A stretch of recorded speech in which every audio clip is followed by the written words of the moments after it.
día, oyentes de Radio Sefarad. Volvemos a encontrarnos en este espacio del nuevo desorden mundial con Ricardo López Gotti. ¿Qué tal, Ricardo? Hola Jorge, ¿cómo estás? Muy bien, y como hemos estado desconectados un par de semanas y muy centrados en lo que estaba pasando y está pasando todavía en Israel y en la Franja de Gaza, pues nos viene bien echar una mirada también fuera de los focos de las noticias en zonas como el este de Europa, que están pasando pequeñas cosas que quizás no sean tan pequeñas, ¿no? Exactamente. Primero, recordar que Vladimir Putin ha anunciado oficialmente su candidatura a un nuevo periodo de 6 años como presidente. Él hizo una reforma constitucional durante la pandemia que lo habilitó a tener dos reelecciones más, con lo cual puede tener la reelección del 2024 al 2030 y otro periodo más del 2030 al 36. ¿Sí? Es decir, que esto lo hizo en el 2020, hizo toda una escenografía de que el Parlamento ruso, la Duma, incentivaba esto con gobernadores regionales que apoyaban esto, y bueno, y él haciéndose el sorprendido. Lo cierto es que ha anunciado esto, pero en este caso la novedad es que es en pleno contexto de guerra y si bien él tiene ya todo armado, un aparato político, de comunicación, electoral, en el cual cancela a diferentes candidatos que pueden estar en la oposición, aunque va a permitir que hayan algunos candidatos que obviamente no le van a hacer ningún tipo de sombra, que ya está totalmente digitado, pero acá lo interesante es que vamos a ver qué grado de apatía haya frente a estas elecciones, porque él está buscando algún triunfo militar. De hecho, estaba esperando a tener un triunfo militar en la zona de Avdiivka, una ciudad que está bajo asedio ya hace algunos meses, tal como había ocurrido con Bakhmut, que finalmente cayó después de 9 meses, pero no tuvo todavía esa conquista. Y entonces, bueno, la verdad es que los tiempos apremiaban y finalmente lanzó su candidatura. En este sentido no hay ninguna sorpresa. Eh, Era anunciado que él se iba a postular a un nuevo periodo. Veremos qué resultado hay, sobre todo con la cantidad de gente que acude a las urnas, si va a haber voto en blanco o no. Es interesante para ver si hay algún tipo de rechazo de alguna forma a su candidatura presidencial. Pero además hubo otros cambios, y estos sí son más significativos para la Unión Europea y la OTAN, y me refiero más precisamente al cambio de gobierno en Polonia. Ahí Donald Tusk volvió a ser el primer ministro después de 8 años de que gobernó el ultraconservador Ley y Justicia, ¿no? Después de 8 años de gobiernos extremadamente conservadores que incluso avanzaron sobre la institucionalidad y el Estado de Derecho y las libertades individuales.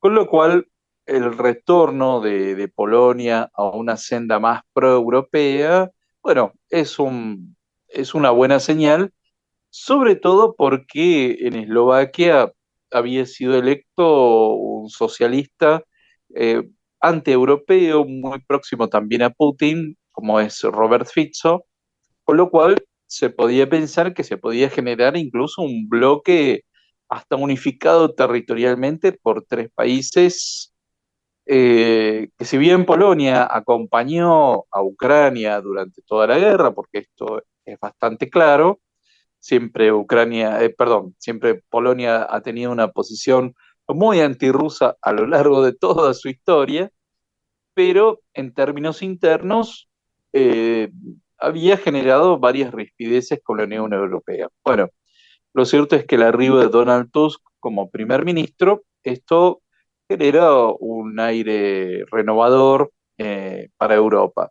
Porque tengamos en cuenta que además no solo Polonia por su posición geográfica, limitando, ¿sí?, con Rusia y con Bielorrusia, tiene un rol importante por su territorio, por su población, ¿no? Es un país a considerar en el mapa europeo. Y acá hay un dato interesante, porque el que queda bastante solitario en esto es Víctor Orbán, el primer ministro de Hungría, que ya no se sabe muy bien por qué se está oponiendo a la ayuda a Ucrania, y quienes hayan estado atentos a la visita que hizo a la Argentina, le hicieron tanto Orbán como Zelensky, los dos visitaron a la Argentina este fin de semana pasado, cuando asumió el nuevo presidente Javier Milei. Bien, fue una, digamos, una invitación bastante extraña, ¿no? Porque fue invitar a dos personas bastante opuestas en el escenario político mundial, pero lo cierto es que, más allá de que el nuevo presidente argentino tuvo gestos de mucha amistad con Zelensky, lo cierto es que se vio en público cómo es que Zelensky se acercó a Orbán para hablar, ¿no? Y se vio que hablaron varios minutos. Esto es algo completamente inesperado.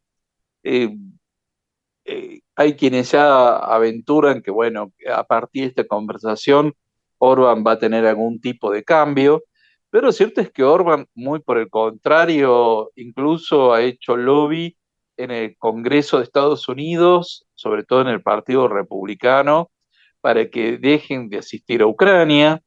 Entonces, no es tan sencillo y tan fácil de desarmar con una breve conversación todo este lobby que está haciendo Orbán frente a Ucrania y siendo prácticamente un alfil de Rusia dentro de la Unión Europea y dentro de la OTAN. Con lo cual, bueno, vamos viendo que hay piezas bastante difíciles de identificar dentro de Europa Oriental, algunas muy próximas a Putin. Hay países que claramente nunca van a estar a favor de Rusia ni de este régimen de Vladimir Putin, como son Polonia, los tres países bálticos. Esos tienen una posición sumamente clara a lo largo de su historia, gobierne quien gobierne, pero hay otros que pueden ir mirando para uno u otro lado de acuerdo a la conveniencia del momento. Bueno, estos son los países donde se mueven, bueno, no en todos, porque en Hungría Orbán está hace muchos años, y hablábamos de Putin en Rusia y ahí no se mueve nada, pero tampoco en Bielorrusia se mueve nada, ¿no? Porque ahí tenemos un régimen que incluso mantiene algunos tics soviéticos, creo. Claro, con Lukashenko desde que fue reelecto, ya perdí la cuenta, creo que fue la quinta reelección en el 2020, prácticamente se volvió un país satélite de Rusia, porque esto es muy interesante señalarlo, porque esto se dio durante la presidencia de Donald Trump. Esta prácticamente ocupación rusa del territorio bielorruso, hay tantos soldados rusos como bielorrusos, es muy poco la diferencia, ¿no?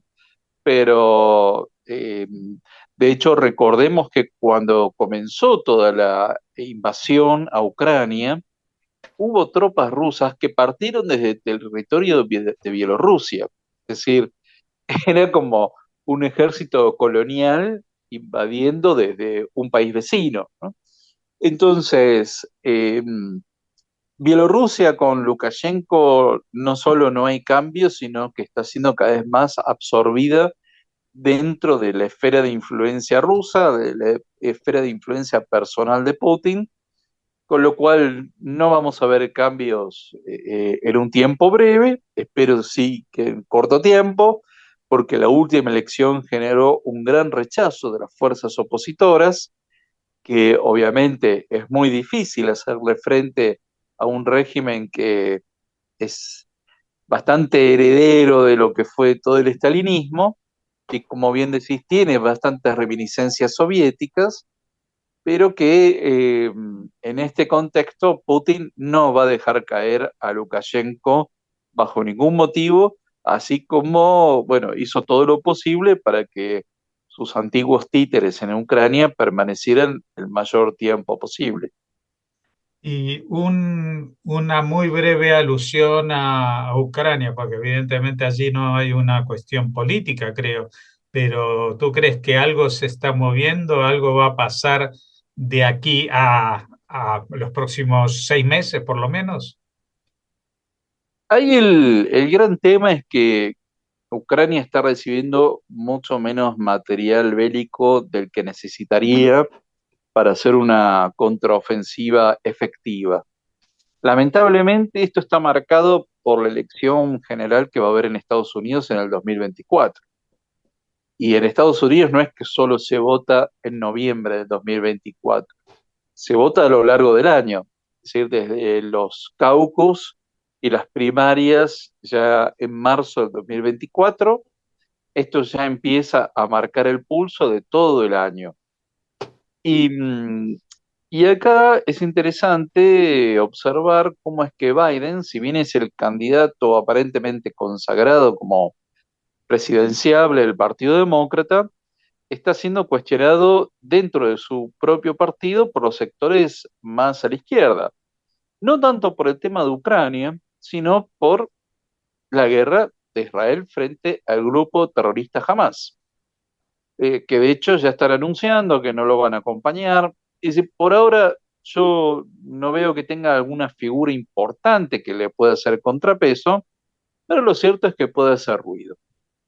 Y sí, se lanzó como un candidato independiente Robert Kennedy, que probablemente le quite parte del voto demócrata, pero también del voto republicano, porque Robert Kennedy tiene esta postura de estar en contra de la guerra en Ucrania, eh, tiene algunas posturas que uno puede ver que son más bien aislacionistas, algunas críticas que vienen más por un populismo de izquierda, pero que, bueno, va tomando un poco de cada lado para ubicarse en el electorado. Todavía es muy temprano, pero eso se va viendo.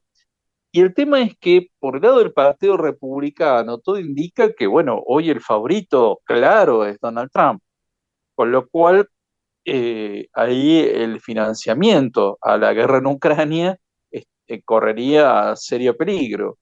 Con lo cual el 2024 va a ser un año para ser observado muy atentamente, porque vamos a ver cómo es que se van a generar eh, varios cambios que no sabemos cómo van a afectar en las décadas siguientes.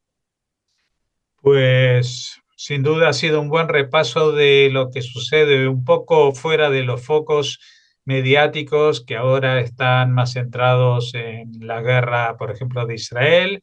De vez en cuando nos informan de algo de Ucrania, pero ya hemos perdido la cuenta de cuántos días y de cuántas semanas y cuántos meses. Apenas recordamos que llevan un año y pico. Y eso. Nosotros acá desde esta columna siempre avisamos que va a ser una guerra larga. Ya, ya, ya. Yo creo que en respuesta a tu petición, pues tanto Putin como Zelensky te han hecho caso y esto va a durar más. Y esto está condicionando todo lo que está sucediendo en esa parte del mundo, que para los que tenemos unos anitos, hasta hace 30 y pico de años, eso era como un mundo aparte, ¿no? Y ahora está con un pie dentro y con otro pie mirando a lo que eran antes. Es decir, es una zona un poco brumosa, ¿no? de Europa. Sí, hay mucha nostalgia, todavía sigue habiendo lamentablemente varias conductas autoritarias heredadas de décadas de gobiernos totalitarios. Y es lógico que así sea, es decir, no, las personas no cambian porque cambie el presidente, el primer ministro. Hay conductas que se arrastran de generación en generación y se van transmitiendo. Las sociedades democráticas y pluralistas toman varias décadas en asentarse. Con lo cual no es sorprendente, tampoco es sorprendente que algunos países se hayan adaptado tan rápidamente, como la República Checa, pero bueno, ya había tenido su propia democracia, incluso todo el periodo de entreguerras, pero hay otras que demoran mucho más y eso toma varias generaciones. Bueno, esperemos que no tengamos que esperar tanto tiempo para volver a poder hablar contigo de estos desórdenes en el orden mundial. Muchas gracias por habernos atendido y hasta la próxima. Muchas gracias y como siempre, un gran saludo a la audiencia de Radio Cefaral.